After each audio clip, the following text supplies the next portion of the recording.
আসসালামু আলাইকুম। মেডিকেল অ্যাডমিশনে কোচিংয়ের মডেল টেস্টগুলাতে কম মার্ক যারা পাচ্ছ, তোমরা অনেক বেশি হয়তোবা হতাশ হয়ে গেছো, তাই না? বিশেষ করে কোচিংয়ের মার্কগুলা নিয়ে তোমরা অনেক বেশি টেনশন করতেছ। বিশেষ করে আমাদের কমেন্ট বক্স থেকে শুরু করে, আমার ইনবক্স থেকে শুরু করে তোমরা বলতেছো যে, "ভাইয়া মেডিকেল অ্যাডমিশনে মার্ক কম আসতেছে। এখন তাহলে আমার দ্বারা কি চান্স পাওয়া পসিবল কিনা? আমি কি হাল ছেড়ে দিব কিনা?" অনেকে এরকমও ডিসিশন নিচ্ছে যে, "না, শেষ আমি সেকেন্ড টাইম মেডিকেল দিব।" কেন ভাইয়া? কোচিংয়ে যারা 99 মার্ক পায় এরকম অনেক থাকবে। তার মধ্যে অনেকে চান্সে পায় না ভাইয়া। তাহলে কিভাবে সম্ভব? তবে কিছু 99 টপও করে। এমন না যে সব 99 ই চান্স পায় না। মনে রাখবা যে কোচিং এর মার্কটা একটা নির্দিষ্ট একটা প্যাটার্নের উপর নির্ভর করে। হয়তোবা প্রশ্নগুলো একটা নির্দিষ্ট জায়গা থেকে করে। যেটা হয়তোবা তুমি না ধরে তুমি সবসময় কোয়েশ্চেন ব্যাংক। তোমার যদি প্রস্তুতি ভালো থাকে ভাইয়া, শেষ সময়ে আমি তোমাকে একটা আশার বাণী শোনাচ্ছি। তোমার প্রস্তুতি ভালো আছে তার মানে তুমি এইটুকু বিশ্বাস করবা যে তুমি চান্স পাবা। তোমার প্রস্তুতি যদি মনে করো যে আল্লাহ আমার মার্ক দিয়ে তোমার প্রস্তুতি যাচাই হচ্ছে, তাহলে তুমি ভুল ধারণায় বাস করতেছো। কারণ তুমি যেটা করতেছো, আসল প্রস্তুতি কাকে বলে? তুমি ভালো মতো কনসেপ্ট গুলা ক্লিয়ার রাখছো কিনা, তুমি কোয়েশ্চেন ব্যাংক ভালো মতো সলভ করছো কিনা, তুমি তোমার মতো করে সব পড়ছো কিনা। এখন তুমি যদি কোচিং এর কোন জায়গা থেকে প্রশ্ন করে ওই জায়গাগুলা নিয়ে তুমি যদি পড়োই শুধু, তাহলে তো তুমি ভালো করবাই।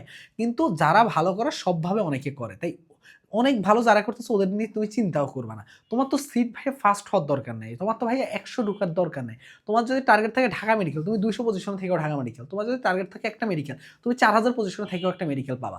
তাহলে কেন তুমি অযথা প্যানিক করতেছো? কেন তুমি অযথা টেনশন করতেছো ভাইয়া? তোমার টার্গেট এরকম হবে যে তুমি একটা বেস্ট একটা প্রস্তুতি নিবা। এই প্রস্তুতি দিয়ে তোমার ইনশাআল্লাহ একটা ভালো রেজাল্ট আসবে। এইটা তুমি ভরসা রাখো। তুমি যা প্রস্তুতি নিছো সেইটা দিয়ে তুমি চান্স পাবা। এইটুকু তুমি নিজের উপর বিশ্বাস রাখো। কোচিং এর মার্ক আমার ৩০ আসছে ভাইয়া, কোচিং এর মার্ক আমার ৫০ আসছে ভাইয়া। কোনো সমস্যা নাই।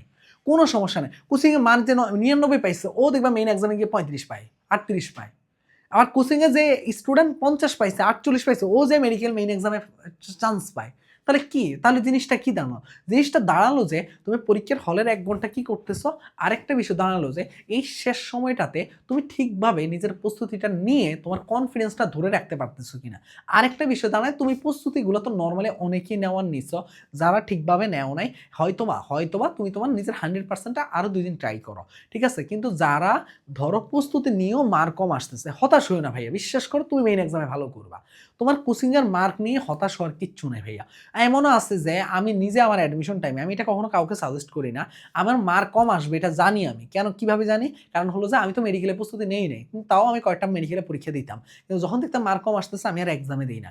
আমার চিন্তা ছিল আমার কনফিডেন্স এখানে কোনো ডাউন করা যাবে না। তুমি লাস্ট ২ দিন মার্ক কম আসলে এক্সাম দেওয়ার দরকার নাই। অথবা এক্সাম দাও, মার্ক দেখতাম না। আমি এমনও আছে কয়েকটা এক্সাম দিছি মার্ক দেখি নাই। মানে বাসায় বসে অনলাইনে দিতাম। অফলাইনে গিয়ে সময় নষ্ট করতাম না। কেন এটা করতাম? কারণ হলো যে আমি তো এক্সামে দিলে আল্টিমেটলি আমার কোনো লাভ হচ্ছে না। এই কারণে আমি কি করতাম? কিন্তু এটা দেওয়া উচিত। কিন্তু তোমার দেওয়া উচিত। কিন্তু তুমি কি করবা বলো? তুমি মার্ক দেখবা না। মার্ক কম আসুক। তুমি জাস্ট করো, টাইম ম্যানেজমেন্টটা করো। করো, এইভাবে মেইনটেইন করো। তাহলেই হবে। অযথা প্যানিক করা যাবে না ভাইয়া। যা হওয়ার, যা প্রস্তুতি নেওয়ার ইনশাআল্লাহ ওইটা দিয়ে তুমি চান্স পাবা। শুধু এইটুকু ভরসা রাখো, তুমি তোমার মতো করে প্রস্তুতি নাও। কোচিং এর মার্ক অনেক ভালো মার্ক আসবে অনেকের। আবার অনেকের মার্ক অনেক কম থেকেও চান্স পাবে। এমন অনেক উদাহরণ আছে।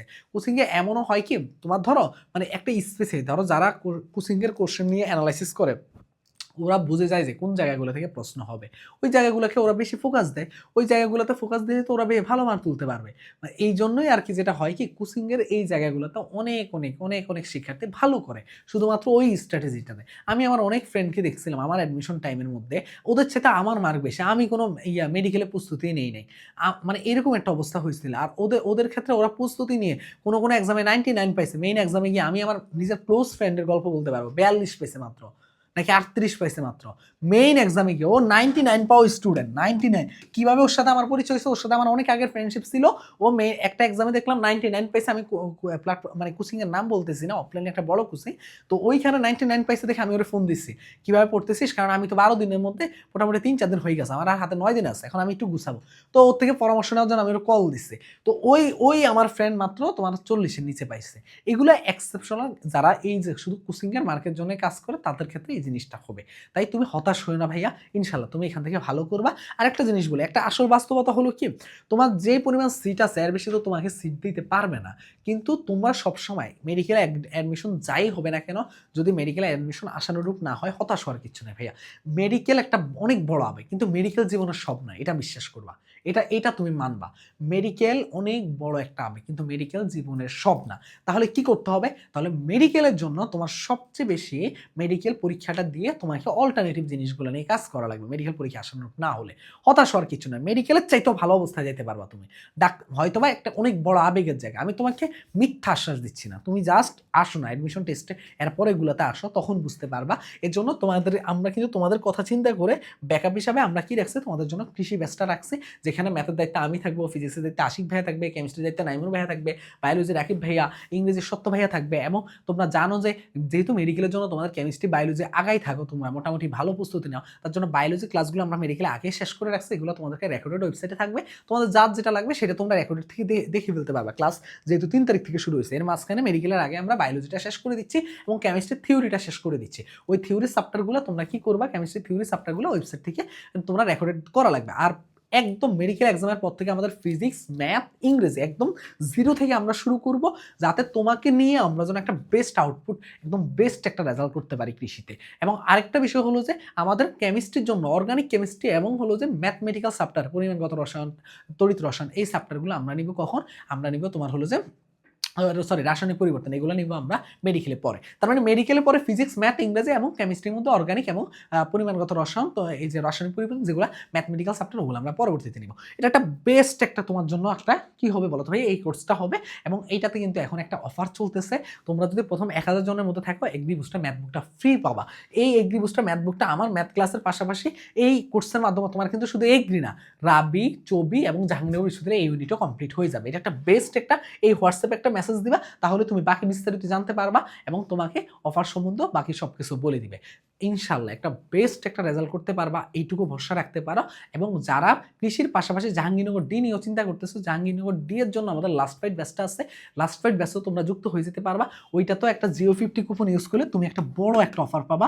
তাই ওইটার জন্য জাহাঙ্গীরনগর ডি এর জন্য এখানে লাস্ট ফাইট ব্যাচের মধ্যে আমরা রিভিশন ক্লাস নিব, 14টা এক্সাম নিব, ম্যাটেরিয়ালস দিব।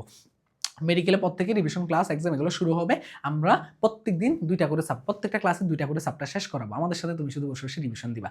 যারা যেটা লাগবে জাহাঙ্গীরনগর, আমি বলবো যে এগ্রি তো মাস্ট করবাই, এবং জাহাঙ্গীরনগর ডি যাদের লাগবে তারা অবশ্যই হোয়াটসঅ্যাপে একটা মেসেজ দিলে হবে। এই হলো কথা। আশা করি যে তোমরা এইটুকু ভরসা রাখতে পারো, ইনশাল্লাহ একটা বেস্ট একটা তোমাদের জন্য একটা আমরা একটা ভালো কিছু অপেক্ষা করাচ্ছি। এবং তোমার শুধু হতাশ হওয়া যাবে না ভাইয়া, শুধু লেগে থাকতে হবে। আল্লাহ হাফেজ, সবাই সুস্থ থাকো, আসসালামু আলাইকুম। আর অনেকেই ভিডিও দেখো কিন্তু সাবস্ক্রাইব করতে ভুলে যাও, সাবস্ক্রাইব করতে ভুলবা না, এটাই তোমাদের কাছে অনুরোধ। আল্লাহ হাফেজ, আসসালামু আলাইকুম।